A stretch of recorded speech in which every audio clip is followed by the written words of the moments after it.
భోగాపురం అంతర్జాతీయ విమానాశ్రయం ప్రారంభోత్సవ వేళ ఏపీ రాజకీయాల్లో క్రెడిట్ వార్ నడుస్తోంది. ఎయిర్పోర్ట్ క్రెడిట్ కోసం అధికార విపక్ష పార్టీల మధ్య మాటల యుద్ధం నడుస్తోంది. భోగాపురం క్రెడిట్ తమకే దక్కుతుందని మాజీ సీఎం జగన్ అంటే కూటమికి క్రెడిట్ ఇవ్వాలని చంద్రబాబు అంటున్నారు. ఇద్దరిలో భోగాపురం క్రెడిట్ ఎవరిది? ఏ ప్రభుత్వ హయాంలో ఏ పనులు జరిగాయో ఈ వీడియోలో తెలుసుకుందాం.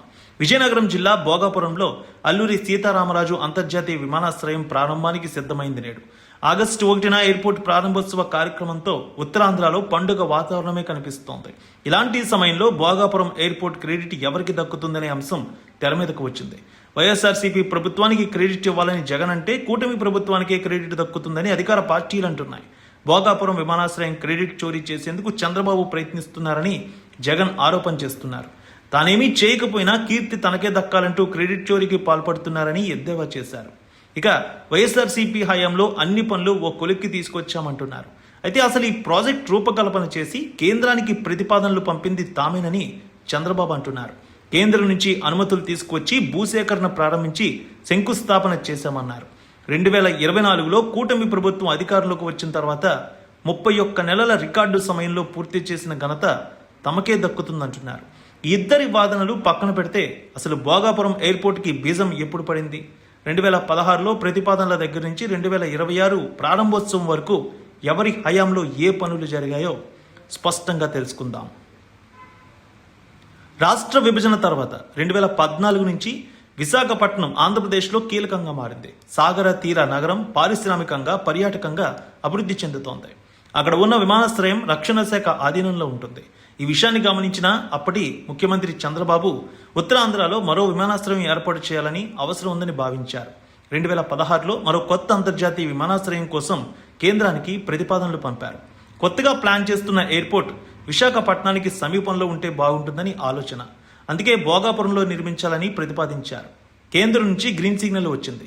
అదే ఏడాది కేంద్ర పౌర విమానయాన శాఖ నుంచి టెక్నికల్ సైట్ అనుమతులు వచ్చాయి. ముఖ్యమంత్రి చంద్రబాబు 15,000 ఎకరాల భూమిని సేకరించాలని భావించారు ముందు. కానీ 2,700 ఎకరాలకు తగ్గించి భూసేకరణ ప్రారంభించారు. 2019 ఫిబ్రవరి 14న చంద్రబాబు చేతుల మీదుగా ఎయిర్పోర్ట్ కోసం శంకుస్థాపన చేశారు. 2019 ఏప్రిల్ నెలలో జరిగినటువంటి ఎన్నికల్లో రాష్ట్రంలో వైఎస్ఆర్సీపీ అధికారంలోకి వచ్చింది. వైఎస్ఆర్సీపీ ప్రభుత్వం అధికారంలోకి వచ్చిన తర్వాత భోగాపురం విమానాశ్రయానికి సంబంధించిన భూసేకరణకు సంబంధించిన అంశాలపై ఫోకస్ పెట్టింది. కోర్టు వివాదాలు, కేసుల్ని పరిష్కరించింది. దీనికోసం భూసేకరణకు 2,200 ఎకరాలకు కుదించింది. భూ నిర్వాసితులకు R&R కాలనీలు నిర్మించి పునరావాసం కల్పించారు. తర్వాత భోగాపురం విమానాశ్రయం పనులకు సంబంధించి GMR సంస్థతో కన్సెషన్ అగ్రిమెంట్ చేసుకున్నారు. ఎయిర్పోర్టుకు అవసరమైన NOCలు సహా మిగిలిన అనుమతులన్నీ పొందారు. 2023 మే 3న అప్పటి ముఖ్యమంత్రి వైఎస్ జగన్మోహన్ రెడ్డి భోగాపురం అంతర్జాతీయ విమానాశ్రయానికి శంకుస్థాపన అంటే రెండోసారి చేశారు. అలాగే విశాఖపట్నం నుంచి భోగాపురం ఎయిర్పోర్టుకు వేగంగా చేరుకునేలా 77 మీటర్ల వెడల్పుతో 6,300 కోట్ల ఖర్చుతో 55 కిలోమీటర్ల మేర 6 లైన్ల హైవేను కేంద్రం ప్రకటించింది. 2023 నవంబర్లో రన్వే, టెర్మినల్ బిల్డింగ్స్ పనులు ఊపందుకున్నాయి. 2024లో జరిగిన ఎన్నికల్లో కూటమి ప్రభుత్వం అధికారంలోకి వచ్చింది. ఇక 2024 కూటమి ప్రభుత్వం అధికారంలోకి వచ్చిన తర్వాత భోగాపురం విమానాశ్రయం పనులపై ఫోకస్ పెట్టారు. ఉత్తరాంధ్ర ప్రాంతానికి చెందిన రామ్మోహన్ నాయుడు పౌర విమానయాన శాఖ మంత్రి కావడంతో పనుల్లో వేగం పెరిగింది. ATC tower, approach roads, internet works, అలాగే సాంకేతిక పనులు ఊపందుకున్నాయి. ముఖ్యమంత్రి చంద్రబాబు కూడా స్వయంగా అక్కడ పనులు పరిశీలించారు. 2024లో రన్వే, ట్యాక్స్వేలు, ఎప్రాన్ పనులు, టెర్మినల్ బిల్డింగ్స్ పనులు వేగవంతమయ్యాయి. ఎయిర్పోర్ట్లోని passenger terminal building, cargo complex, iron structure పనులు పూర్తయ్యాయి. 2024లో ఈ విమానాశ్రయానికి కూటమి ప్రభుత్వం మన్యం వీరుడు అల్లూరి సీతారామరాజు అంతర్జాతీయ విమానాశ్రయంగా పేరు పెట్టింది. అలాగే ఎయిర్పోర్టుకు జాతీయ రహదారి NH-16 నుంచి అనుసంధానించే అప్రోచ్ రోడ్డు పనులు మొదలుపెట్టింది. 2025లో టెర్మినల్ లోపల baggage handling system, security scanning, automated వ్యవస్థలకు సంబంధించిన పనులు పూర్తి చేశారు. అలాగే ATC టవర్ నిర్మాణం ముగిసింది. అక్కడ అవసరమైన రాడార్, కమ్యూనికేషన్ సిగ్నల్ పరికరాలను అమర్చారు. 2025లో మొదటిసారి తేలికపాటి విమానం సాయంతో ట్రయల్ రన్ పూర్తి చేసి ఎయిర్పోర్టుకు వెళ్లేందుకు అవసరమైన రోడ్ల పనులు కూడా చేపట్టారు. 2026 జనవరి 4న భోగాపురం ఎయిర్పోర్ట్ రన్వేపై తొలి వ్యాలిడేషన్ ఫ్లైట్ ట్రయల్ రన్ విమానం ల్యాండ్ అయింది. అంతేకాదు DGCA director general of civil aviation నుంచి అవసరమైనటువంటి ఏరోడ్రమ్ లైసెన్స్తో పాటు సేఫ్టీ, ఫైర్, పర్యావరణ అనుమతులు వచ్చాయి.